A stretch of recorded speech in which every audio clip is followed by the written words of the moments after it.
Have you ever wondered how to create a garden that can withstand arid conditions? Welcome to the world of drought-tolerant gardens, a sustainable solution that reduces water usage while maintaining vibrant foliage. Creating a drought-tolerant garden involves careful planning and selection of the right plants. Start by planning your garden layout.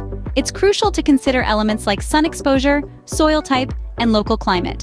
These factors significantly impact how your plants will thrive in arid conditions. For instance, areas with full sun exposure are perfect for sun-loving, drought-resistant plants. On the other hand, think about soil type.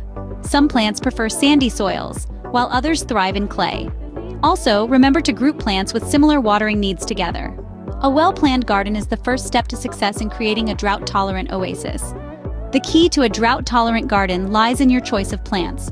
Consider succulents, masters of water storage, ideal for arid conditions.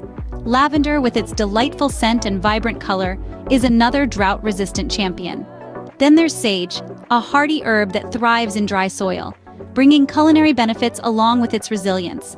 These plants, with their unique characteristics, not only add beauty to your landscape, but they hold their own when water is scarce. Choosing the right plants not only adds beauty to your garden, but also ensures its survival during dry periods. Even drought-tolerant gardens need some level of care. It's all about mastering the art of deep watering, which means allowing the water to sink deep into the soil to encourage roots to grow downward. Mulching is also a game changer, as it helps conserve moisture and reduces evaporation. And when should you water?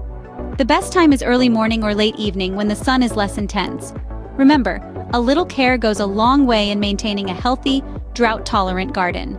Creating a drought-tolerant garden is not just about surviving arid conditions. It's a smart, sustainable choice that conserves water and supports local ecosystems. Now that you know the steps to create one, it's time to get started.